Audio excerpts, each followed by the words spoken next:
as well as previously having served in a Labour government.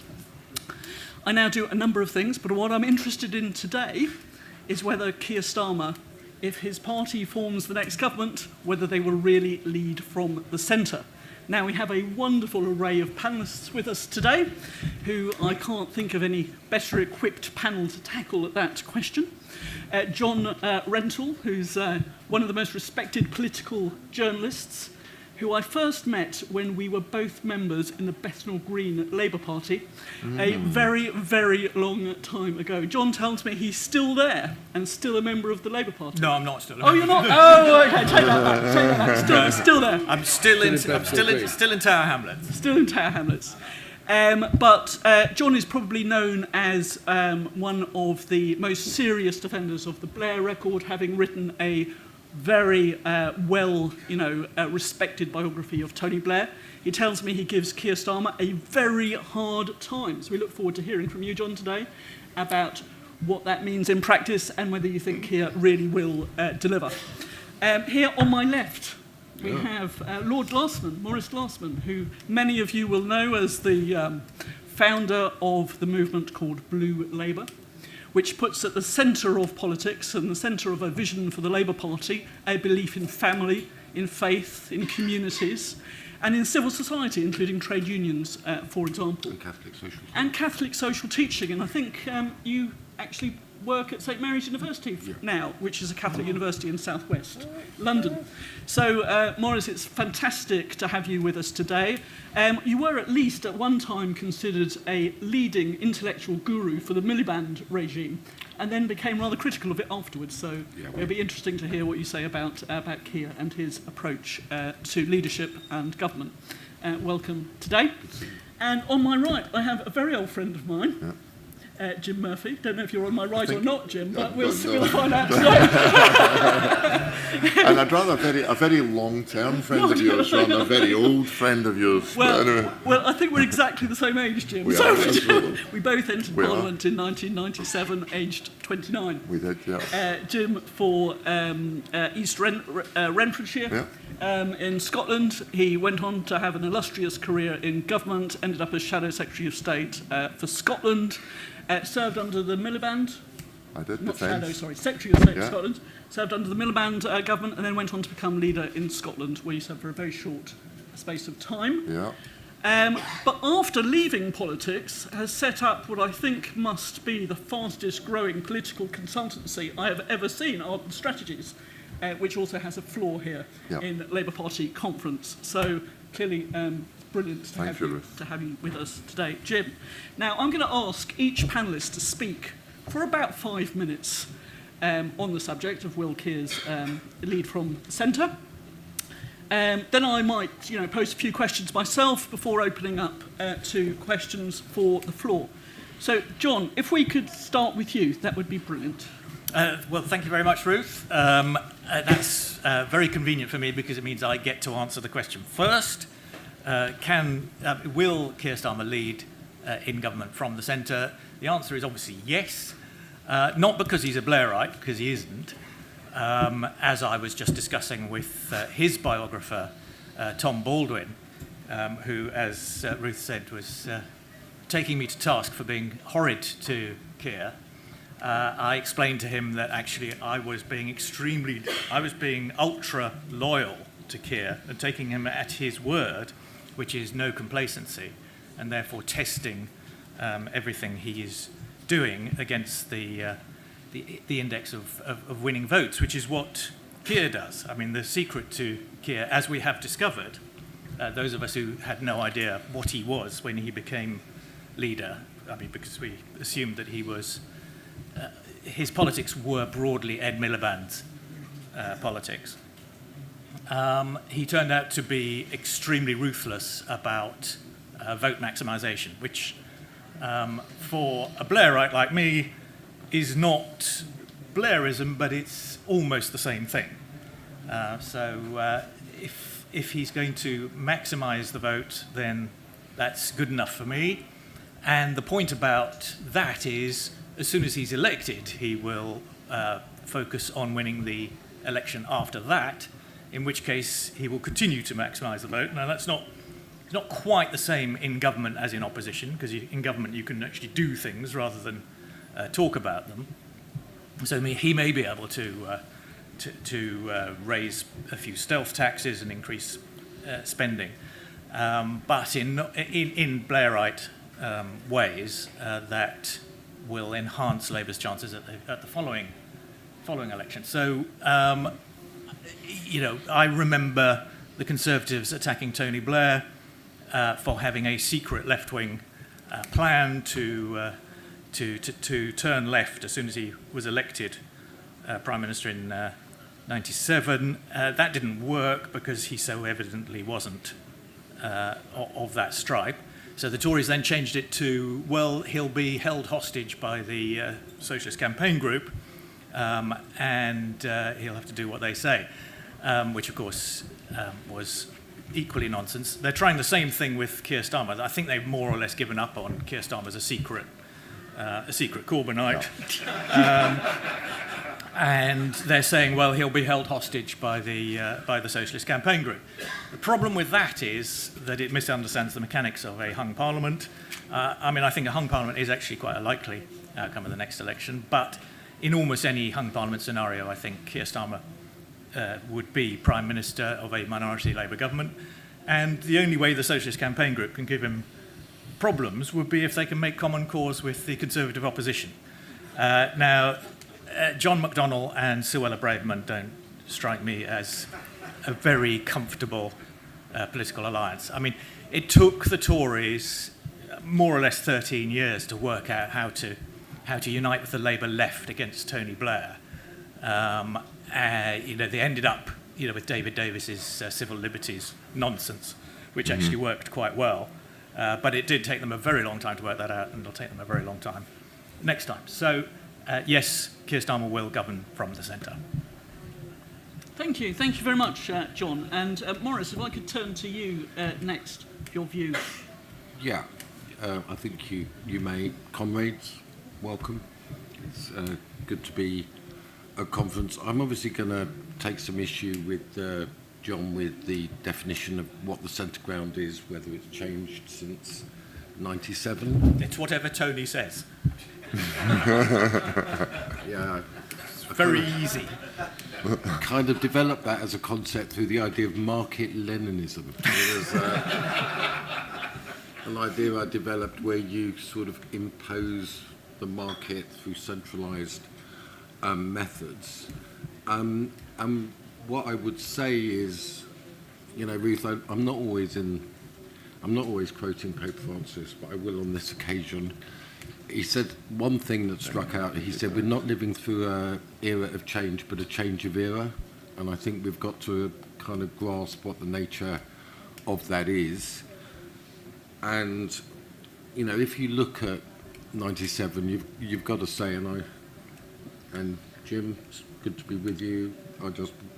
In 97, if you remember, Blair and New Labour had a very clear set of assumptions that gave it a direction in government. And the first one was, in essence, that, and this was a lesson to be taught to the left, which was that capitalism was really, really, really good, right? And globalisation was even better, that we had to orientate our policies away from industrial strategy, away from trade unions, towards how Britain would integrate into the global market economy. That organised the education policy in terms of, those of us who lived through it, transferable skills was the essential thing that you had to do in order to fit in.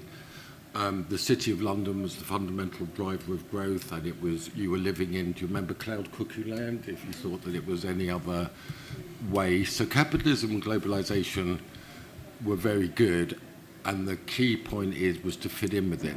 They also had a theory of the state, that the state had a lot to learn from the private sector, from the corporate sector, so there were public-private partnerships, managerial incentives, KPIs suddenly popped into the life of every academic, as well as aims and objectives and constant forms of assessment within that.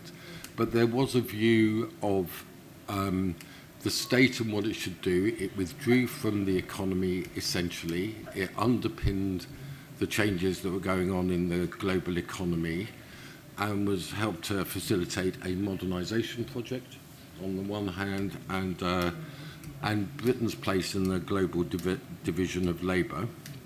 And then there was a very clear geopolitical orientation. I've got to say, John, that I haven't read your biography of Blair, so I apologise, but I'm sure you've got the quote in there where Blair said, "There is no contradiction between being pro-US and pro-EU." Right? That was the general, there's no contradiction between those things.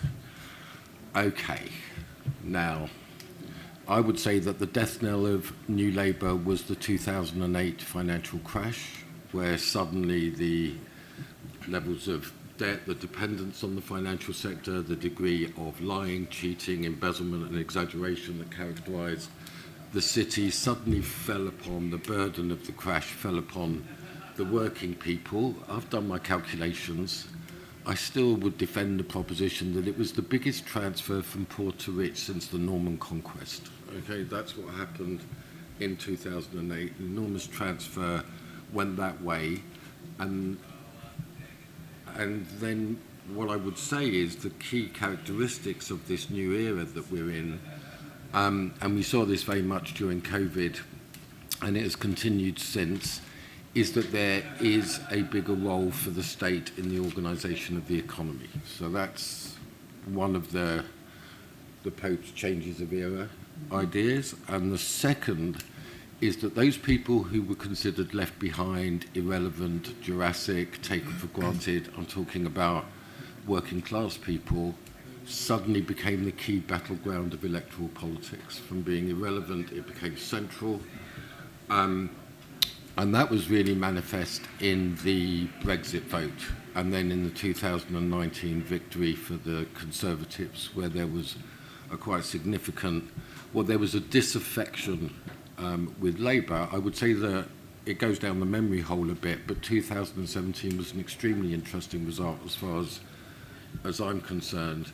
So I take the view that Labour lost because of its Brexit policy, not because of Jeremy Corbyn, or rather because Jeremy Corbyn completely crumbled on that issue. And then, of course, with geopolitics, what you have is, if you think about the bright, glorious morning of '97, globalization was just an essential aspect of the world, and to question it was considered fantastical. But now we have a systematic breakdown of that, with the opposition between the United States and China, which were the two main underwriters of globalization, a collective panic about our lack of industrial capacity and our dependence on potentially a hostile power.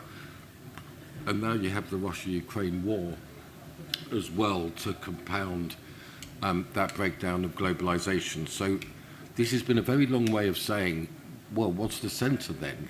The centre is no longer, John, what it used to be.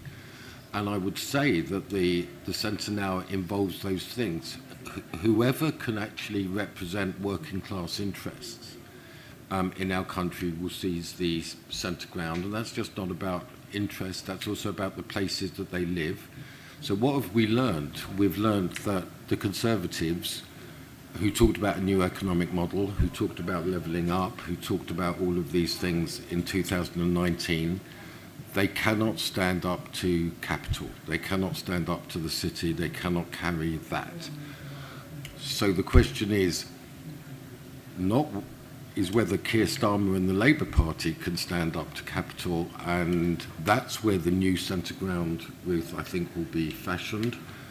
A greater dignity for workers in the governance of the economy. I think a really strong stress on solidarity particularly with the poorer parts of our country, where the election will actually be decided.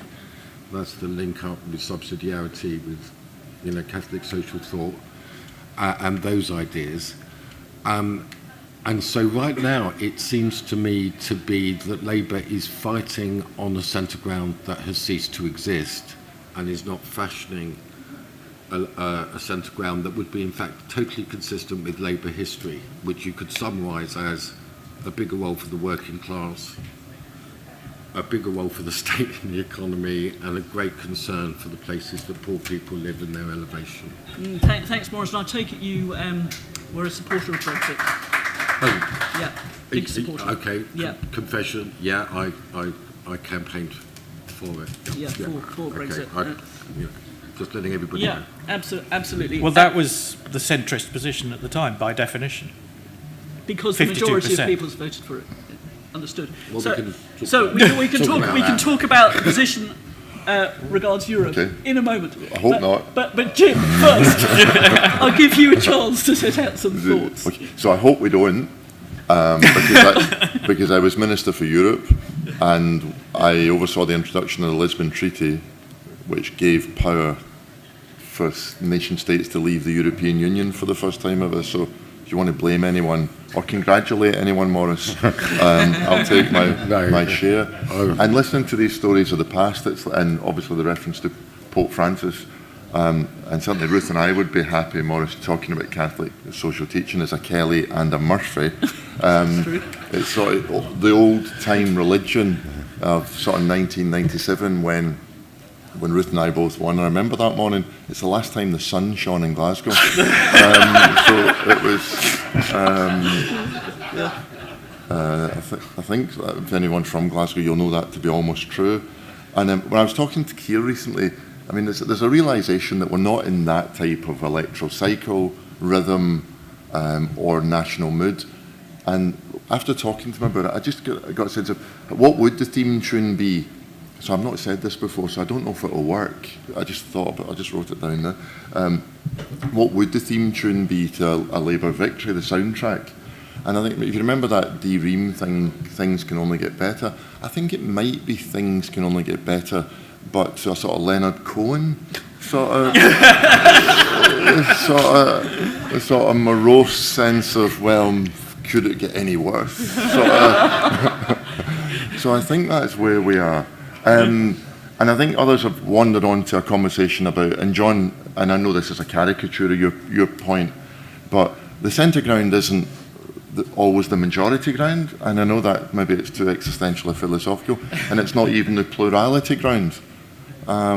Because sometimes in the centre ground you've got to argue for your case, and in not telling the voters they're wrong, but trying, on occasion when you believe something, lead. And I think Tony did that on such a reign. We did it, to all of us, on things that are now taken for granted, equality and human rights, things that my children don't know were ever illegal. They were just great civilising reforms that if we had paused to ask, Harold Wilson and Roy Jenkins wouldn't have introduced a swathe of their reforms. If we had said, where's the weather, where's the political weather, let's just go with that. So the centre ground, I don't think, isn't always where the majority or the plurality of voters are. So just some bullet points about will Labour govern the centre. I think the answer is yes. I think they'll learn from one person that I think this table will be pleased by, Tony Blair, and they'll also learn from someone that some people in the audience will be more pleased by, possibly Liz Truss. And by which I mean they'll learn from Blair to move quickly if they win. So you talk to Tony, John, you have done, and more than possibly any other living human being. I worked for him for 3 years after my time in politics. But perhaps Tony was too slow on occasion on public sector reform, and Liz Truss was too quick on occasion. So they'll learn from that. They'll govern from the centre because they're determined not to lose the subsequent election. They think that Conservatives will go off on some GB News entertainment industry leadership contest, and they're probably right. I think they'll be the first truly private sector Labour government in Labour's history, and that will lead them to a set of political choices. I think that Keir has greater control over the Labour Party than Tony Blair had. That will give him room for manoeuvre on his politics. I think that he's trying to build a different electoral coalition, recovering from my very brief leadership of the Scottish Labour Party. I took us from 41 seats to 1, although I had some help.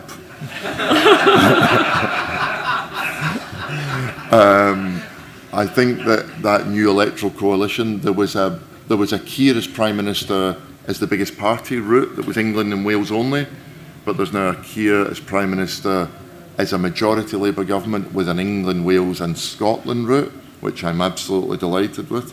One of the benefits of that is it denudes the ability of the Conservatives. They might try it, but it won't work, so I'm very happy if they try it, because they spend loads of money on it. It's money they're not spending on an effective strategy. But if you remember, they had Ed Miliband in Alex Salmond's pocket. Labour's recovery in Scotland means that Keir Starmer in a guy they've never heard of's pocket, who will be out of a job in a year's time in any case, isn't a great electoral strategy. And just the other thing I would say is that on foreign policy, I think they will be more robust, even more robust on China than the current government. You can argue whether that's centrist or not. And then the last thing would be, because there's lots more to say, but I think, look, the Labour Party, like the Conservative Party, is run by people who shower before they go to work, okay?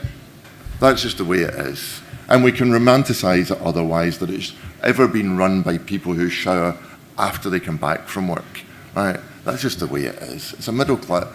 Both parties are led by people who shower that way. And now that I have a shower, that's what I do. But growing up, anyway, bath night was Sunday night. But the point of that story is, I don't know what the point of the story was, apart from there will be much more, if they're centrist or not, they'll be much more open and transparent about our relationship with organised labour. One of the things we had around, this is the last thing I'll say, this morning we hosted an event for British trade unions and American trade unions to have the conversation about just what is the jobs bonus of the Inflation Reduction Act. And I think in Ruth's speech yesterday, she spoke about a partnership with unions on things like infrastructure.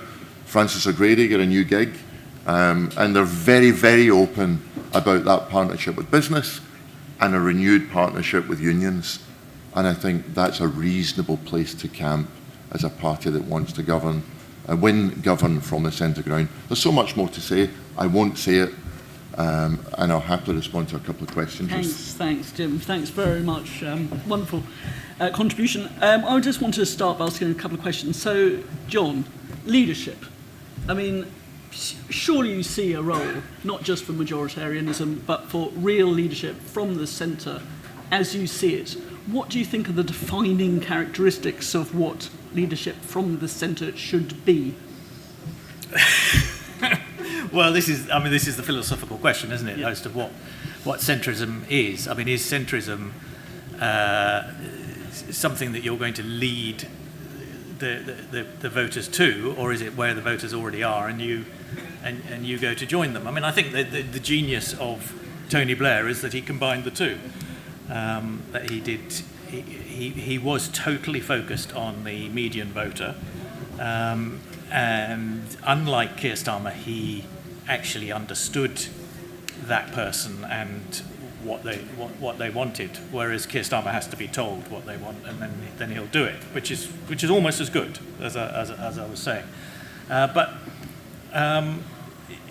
just on leadership, I must disagree with Morris that Labour is that under Tony Blair, Labour abandoned the working class. I absolutely do not accept that. New Labour was a working class movement. It was it spoke. I mean, obviously it was led by people who shower before they go to work. I've never heard of that distinction before. Anyway, it was led by middle class people, but it was essentially a pro working class movement, and it did a huge amount for working class people in this country. And the person who betrayed the working class, of course, was Jeremy Corbyn, who idolised some romantic notion of the working class dating from about the 1926 general strike. Which ended well. 1970s miners' strikes. Or the 1970s miners' strike, whatever. But his policy programme was to deliver a huge subsidy to the middle class in the form of free university tuition. Thanks. And Maurice, is it really interesting to hear you define Catholic social teaching? We'll put that to one side maybe for today's debate, but a bigger role for the state in securing outcomes than what I previously understood to be your emphasis on civil society, voluntary groups, football clubs, trade unions, churches, etc., in providing the lifeblood of society. Has your view shifted significantly? No, it's about, I mean, I'd like to think that things develop over time. I was more trying to capture the changes that have gone on in the centre ground. So essentially, my view, and I'm not going to get bogged down, John, in what I'm saying is that there was something about the way that capitalism functioned that meant that there was, let's just say, a transfer of capital and industrial capacity to China and the deindustrialization of particularly the North and the Midlands, and certainly, Jim, swathes of Scotland. There was and what happened is that those areas were essentially abandoned. By Margaret Thatcher, yes. No, and that continued under the direction of New Labour. No, it didn't. No, the state, then this is where I get to the answer, there was an attempt for the state to move in with education policy. Now, what I'm arguing is that, just to clarify the matter, is that whereas the state and the market grew in power, society disintegrated and the associations disintegrated, and that requires to be reactivated. But what I do think is that that there needs to be a reversal of the privatisation. So, for example, my experience when I go out into the country is that people do not consider water to be a commodity. They consider it to be some form of common good.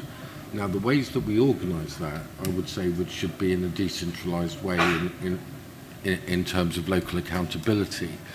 But nonetheless, the dependence on water, I think, on heat and gas and housing exclusively on the private sector and with market distribution, I think that era is coming to a close. So it's up to us to start thinking about ways that the reactivation of common goods can be done in a decentralised way and accountable to local people. So that's what I'm talking about, is a different form of statecraft.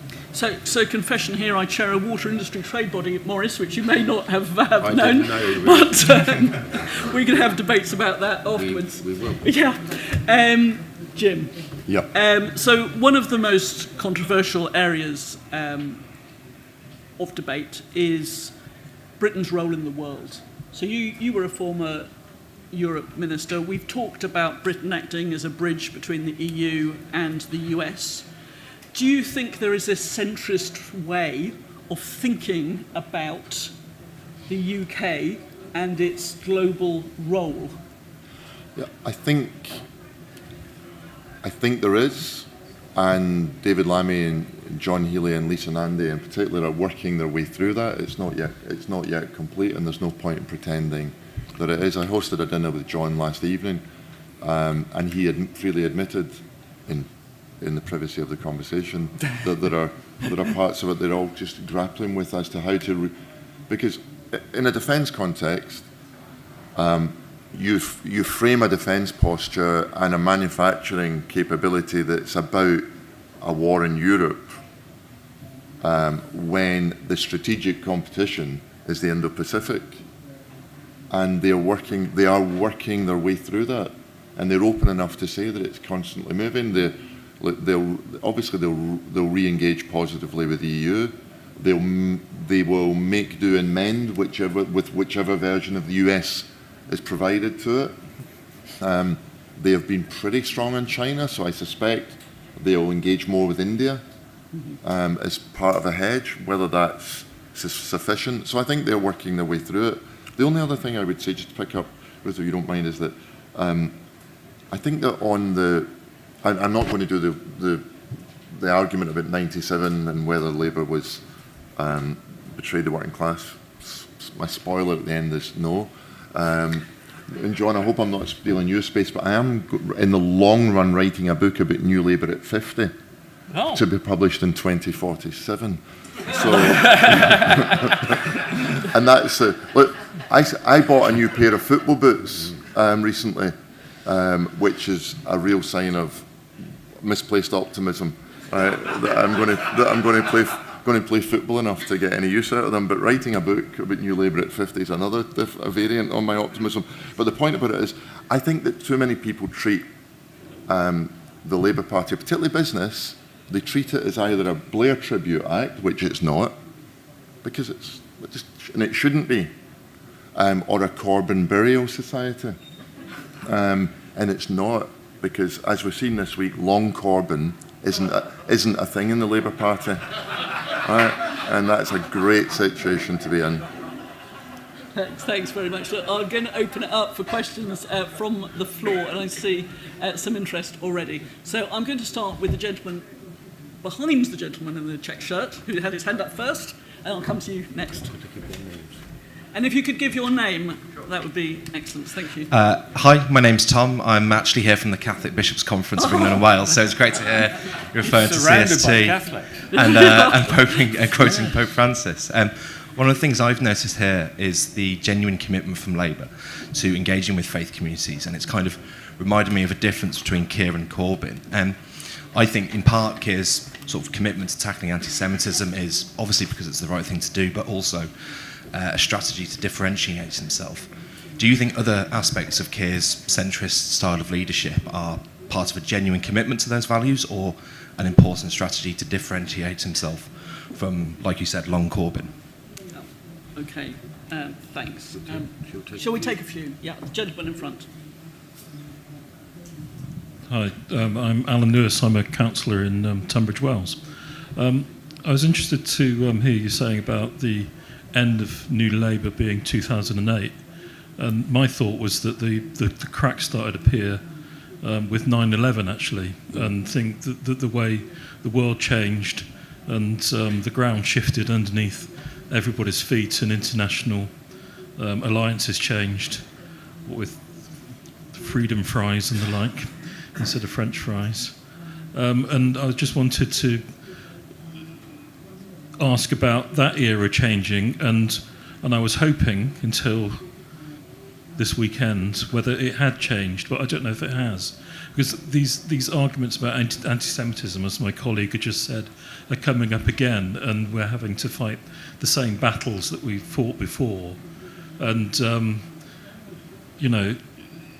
we're often now being, in the centre, being shown as the bad guy, because people will say you support the wrong side in these conflicts. And how do we get away from that? Thanks, Alan. If I take the gentleman here. Hi, Josh Nicholson from the Centre for Social Justice and also a Labour member. My question is about where the centre ground lies on immigration and where Labour's position on immigration, well, what Labour's position on immigration should be. Because obviously, if you're looking at New Labour, the centre ground was, presided over huge increases in migration. Obviously, there was a backlash against that with Brexit. What should Labour's policy be now? Is it right? Should it be moving towards the public or trying to lead it somewhere else? Okay, great. John, any comments? The last question is very interesting in that Tony Blair did try to lead from the centre in a liberal direction on immigration, but was stymied by the mistake that they made in 2004 when they didn't introduce transitional controls on new EU members.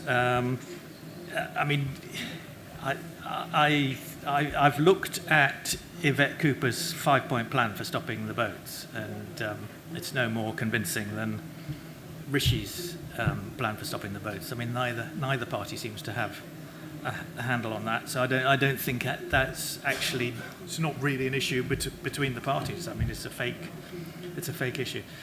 Just briefly on the end of New Labour in 9/11. I don't think that was the end of New Labour. I think that was the end of Tony Blair. And I mean, again, it was his genius as a politician that enabled him to survive for another 6 years after that as Prime Minister. I mean, it was extraordinary because I mean that was the moment when, or at least I suppose the Iraq War was the moment when he'd lost the Labour Party, and yet he still maintained a connection with the British public, and such that he was able to win an election. And you've got to remember that the issue which actually brought him down in the end was the Lebanese, the Hezbollah invasion of Israel, which he refused to condemn the extremely heavy-handed Israeli response to that, and that was the final straw in 2006. Thanks, John. Maurice, I'm sure you have very firm views, especially about the involvement of the faith communities and also about 9/11 and anti-Semitism, and whether the Labour Party has been strong enough, in your view, in standing up for the Jewish community. Yeah,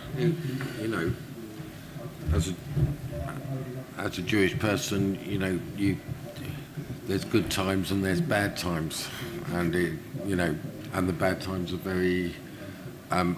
very difficult. But one of the key things, Tom, is how to craft an engagement of all the different communities of faith. So, of which the Jewish community is very small. I mean, particularly how to generate a coalition around issues with mosques, with gurdwaras, and how to integrate that into the Christian tradition. So I don't think we're anywhere near. And what I can just share with you, what I found across the course of my life, is that there's no agreement on theology, there's no agreement on issues like abortion and homosexuality, but there is agreement on the political economy. That's where the living wage came from. That's where, after 2008, that's where a really effective anti-usury campaign about interest rates and payday loaners. I think housing is. So I just wanted to share the paradox is that if you work with faith communities, you get a much more radical political economy around poor people actually participating, and I think that's the really crucial thing. I mean, and this existential matter is not going to go away, Ruth. There's 8 million Jewish people living in Israel. Are we prepared to be okay with them getting killed? That's one side of the story, but the whole logic of the Palestinians are almost ceasing to appear in that conversation, and that needs to be that needs to be part of the story. So this is. I'm just opening up that there's, the problem, Jim, with things can only get better, is that it's the least true statement, as we know in our lives, that has ever been uttered by any political party ever. Right? But it was a catchy tune. Yeah. But I'm just saying, in terms of how to orientate, things can only get better. That goes along with my line about, it's the last thing you want to hear when you go to the doctor. It's progressive. These are just things that just aren't true. And we get caught up with that. There are certain things in the world that are genuinely tragic and irreconcilable, and how we live with tragedy, I think, is an important part of the foreign policy approach, rather than thinking that we can fix things and move towards solutions on them. What I would say is that when it comes to Europe, it's a very common thing. Let's go back to, you could go back to Jewish history too, but not just that. When exiles leave a country because there's been a revolution or a change, they can't cope with the changes that go on in the country after they leave. If you meet exiles, the classic one was the 1917 Russian Revolution, but others, Czechs who left in 1967, when you talk to them, they couldn't cope with the changes. I think that's a bit like Labour in the EU. It still thinks that France and Germany are the central drivers in the EU, but things have really shifted, and they've shifted east. The dilemmas, Jim, that are coming in foreign policy are that the Poland, Hungary, the Baltic states, Scandinavia, all of those countries are shifting right at this time, and they're very critical of France and Germany, particularly in terms of the Russian invasion of Ukraine. They are in some ways natural allies for Britain in terms of, but I think it's going to be very difficult for Labour to adjust to that and to build those alliances if it is going to continue, which obviously I think it should, in terms of support for Ukraine within Europe. These are really tough dilemmas. And then I haven't forgotten the last one, and that's vital in the centre ground.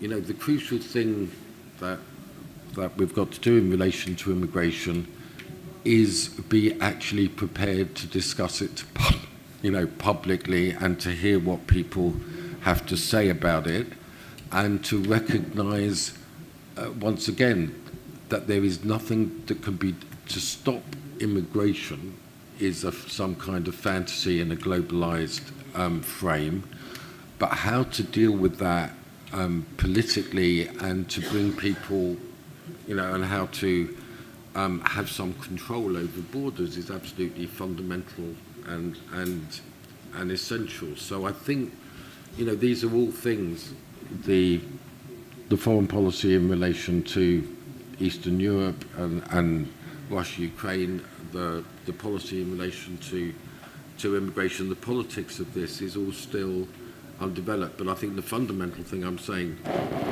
to you is, and that's why it's not just a joke about the progressive thing, there are really blocked and really tragic and violent aspects of world conflict.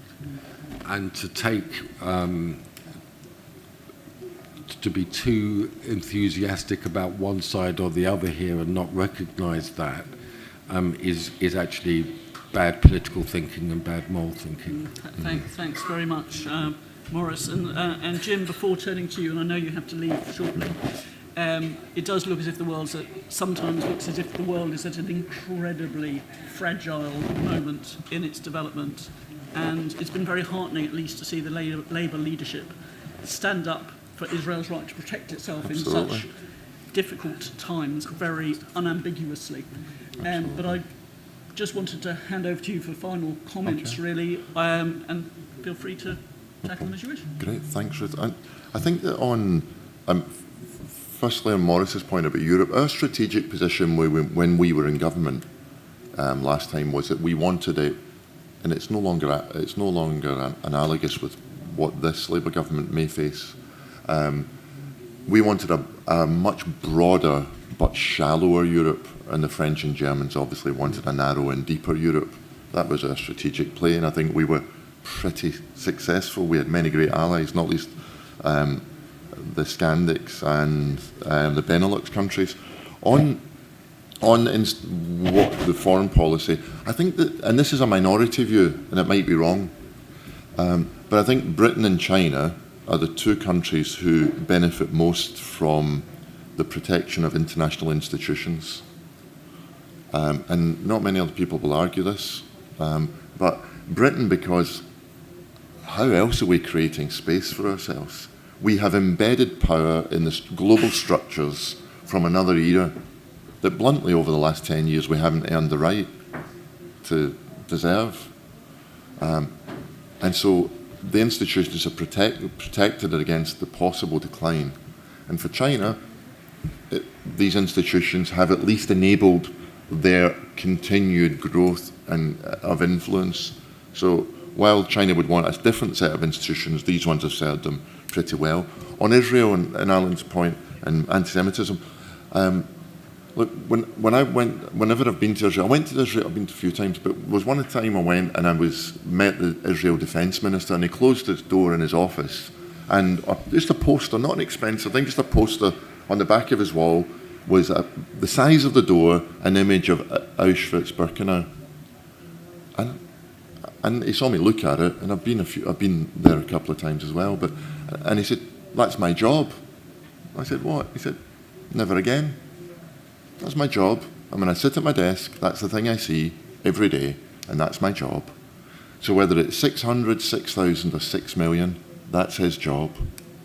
And we have a responsibility to support our allies. It's also one of the reasons why I've become a reluctant supporter of proportional representation. I was in favour, again, I'm a contrarian to some extent, not as much as Morris, but I'm a contrarian. The older I get, the more contrarian. Absolutely, that's why we got on so well, Morris. But I was in favour of first past the post because I believe in coalition government. Because both the Labour Party and the Conservative Party are coalitions. But Corbyn robbed me of that reassurance. And even if it's only once every 1.25 centuries, right, that's too often. And therefore, because I believe in coalition and consensus where possible, and thought that the two big parties offered you that, I was fundamentally in favour of past the post, and have reluctantly become a supporter of PR for other reasons. Tom's point, I'm not going to dwell on it, but all I would do is offer you reassurance that it's genuine. But I wanted to use it as an opportunity to mention something else about identity and the complexity of politics on these islands. Now, one of the great things I had to do was I was the government lead minister for Pope Benedict's visit to the UK, the first ever state visit by a pope. Now, Ruth had left government and cabinet and parliament by then. I'm delighted she had, because she would have got that job. Because she's a much better Catholic than I am.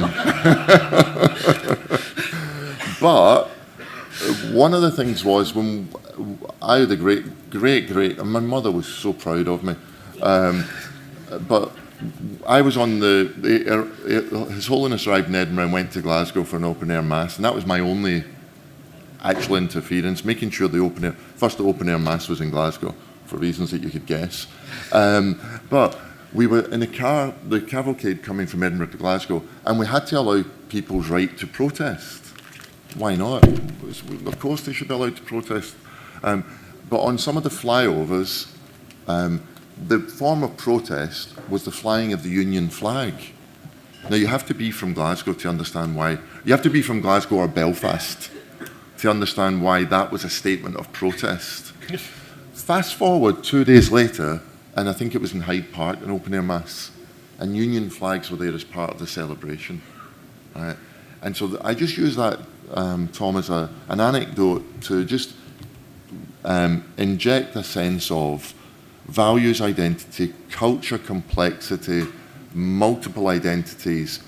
We are a multinational state on 1 and a bit islands, and our politics will be more complicated as a consequence of that, and Labour will have to navigate that, with Scotland now possibly in its column again, for which I'll go back to D. Reams, things can only get better, rather than Leonard Cohen's, because it gives me a spring in my step. Thank you Thanks, so Ruth, much, and thanks to Jim. Policy Exchange. Thank you. Thank you.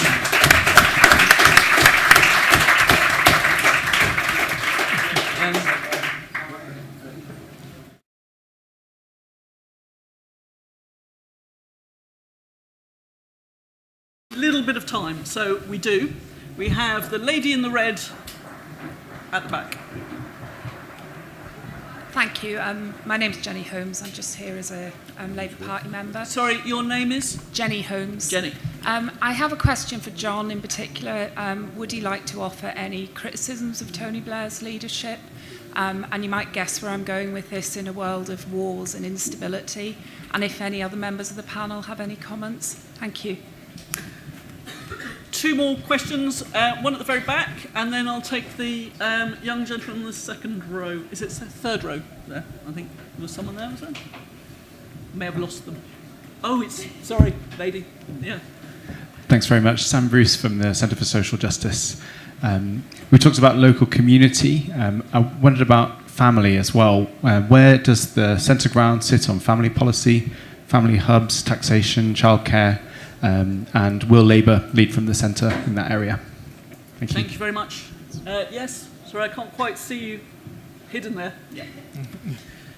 Hi, I'm Lucy Pegg from Green Alliance, which is an environmental think tank. Lucy. So, predictably, my question is, what does a centrist approach to tackling climate and energy crisis look like?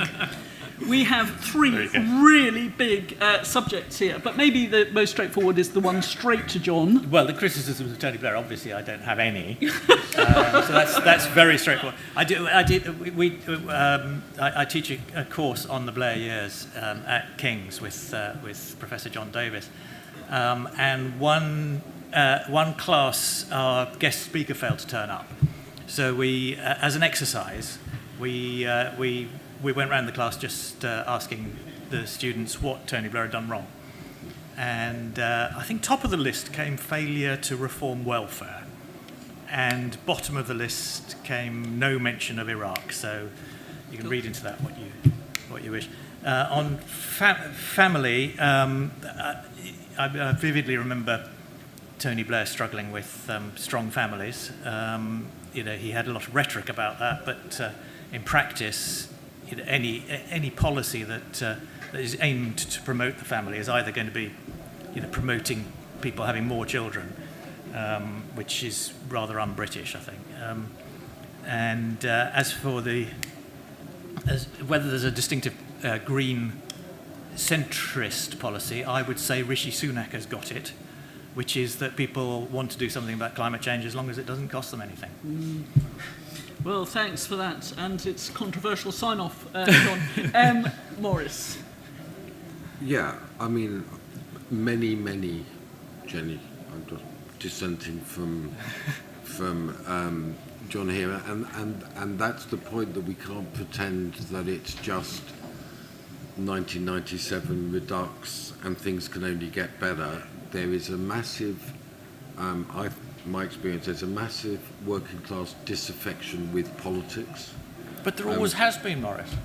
Up and down. It's not a constant on the graph. I would say that you were right. There's words you weren't expecting me to say, but I do think that in '97 there was a genuine enthusiasm going in there, and I think that the early Blair years with the Christian socialism and a much stronger emphasis on local community and the development of that, a much more conservative streak, in fact, a much less straightforwardly progressive politics. I would call it 95 to around about 99, round about there. That was a very compelling political brew, so that's what I'm appreciating. But what I think is that ultimately... Keep going. No, that's the point. Ultimately, Goldman Sachs proved to be more important than the Pope, if you like, and ultimately it became a mercilessly globalizing vision, a desiccated vision in that way, and so it's not just about. It's not just about the wars. It was about the nature of the vision of life, which was adapt or die, and I think there was an abandonment not only of previous ideas but also abandonment of entire sections which we lived through. I mean, you cannot make sense of the Brexit referendum, you cannot make sense of the Conservative victory in 2019 without having that as part of your analysis. I think that's vital. Lucy, so I've lost you again. Hi. My son's head is in the way. So what I would look. This is where I think it has to be much more political rather than policy driven. Is that I used to get criticised a lot, Tom, about working with faith communities. I used to get criticised because they were patriarchal. I used to get criticised because of sexual, why are you working with such a reactionary, patriarchal bunch of people? And my response was invariably what I'd always say to to Labour people and to remind you, which is at least people of faith don't believe that the free market created the world. And that's a massively important starting point for any Labour or socialist engagement with people. And that human beings and nature are not commodities. That's what I was driving at with our future discussion with water. Is that people and with energy and with other things, people are beginning to question the efficiency and justice of market distributions. So what I think, Lucy, the vital thing to do is to integrate. So when we talk about creation, we're talking about human beings and nature. I've got to stand up so I can see you, otherwise it's not right. That's the political thing, is that human beings and nature, is there something sacred with them that a wide coalition of people can protect? I think that's the political work, is what I'm saying. My engagement with environmentalists is that often they're very focused on policy outcomes, and they're not engaging in a wider political conversation. So that's what I think that's the vital aspect in politics. I'll sit down now. I just wanted to make eye contact in order to. And then in terms of family, it's just invariably and always the same. So the work I do, organising work, you talk to people, and if you say to people, what is the most important thing in your life? What do you care about most? Unless they're either very weird leftists or Blairites, funnily enough, who talk about justice or equality, people will say family.